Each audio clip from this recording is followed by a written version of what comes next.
Let's get started on the sauce. I love me some fish sauce. Oh yeah, it does smell like feet a little bit. Hi friends, welcome back to Friends Test Kitchen. We are back with another warm recipe for the fall. Today we're making a one-pan Thai chicken curry. Very flavorful. If you're interested in making this recipe, we will link it down below. And make sure you click the subscribe button so that you don't miss any more recipes that Gina and I post on a weekly basis. Okay, so the first thing we need to do is to salt our chicken. I have 4 pounds of chicken thighs and drumsticks with the bone and skin on. Now the recipe says to add 1 teaspoon of salt for each pound. So that equals 4 teaspoons. And that sounds really scary. I'm gonna do 2. 1 pot, people. So get a large pot that is oven friendly, because this is the one that we're gonna use for the whole time, which is awesome. So I have my pan already warm. I'm gonna add some olive oil and we're gonna toss in our onions first. I think this is how every recipe starts. Sauteing the onions. All right, so when your onions soften, we're gonna go ahead and add our flavorful Thai spices. So that includes curry powder and turmeric. And 1 to 3 tablespoons of the Thai curry paste. I've never cooked with this, and some of you know I'm a little bit delicate with the spice, with hotness, so I'm gonna do 1.5 for starters. I'm doing the faux 3 just because I know that I'm gonna like it because I've made this type of kind of dish before. All right, next, after it's well coated and we cooked it for about a minute, we're gonna add our tomatoes.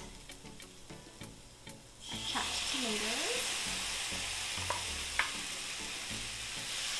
Now we're gonna add the coconut milk. Kat, I got the right one. I got the can instead of the cardboard. Yay, Gina!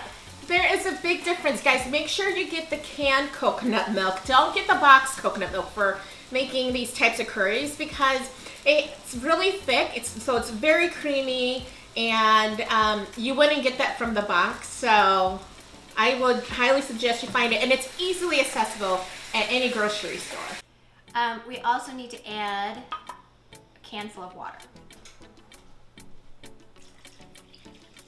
So in the original recipe, the chef had 2 cups of 2 cans of water, but after a lot of feedback, she tweaked it to 1. So hopefully it will take care of it and being too runny.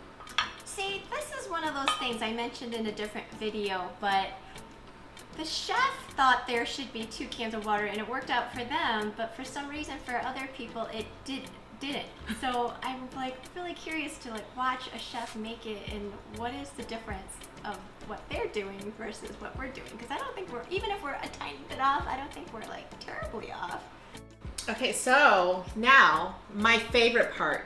And I know a lot of people that have tried this one ingredient claim they don't like it or they can't stand the way it smells, but I love it.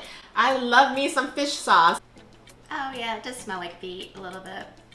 When it's in food, you don't notice it, except you get that beautiful, salty, umami flavor. It just really brings things to life. I mean, I know this sounds weird, but I put it in my spaghetti. And in my chili, too. I know. I'm intrigued. Don't look at me weird. I'm intrigued. You can use drumsticks or thighs. I'm doing drumsticks because increase the chance that my kids will eat it. Yeah, I'm using a combination of thighs and drumsticks. Perfect. And I'm gonna make sure that when I rotate it, that I make sure that the chicken thighs are skinned up because it's gonna brown nicely in the oven.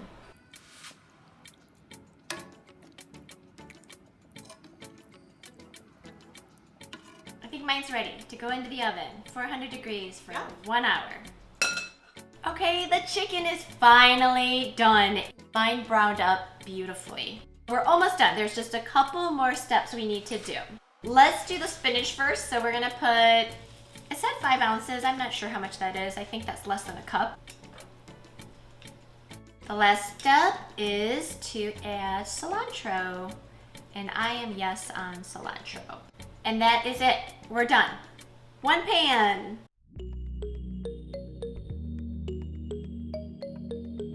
I'm so excited.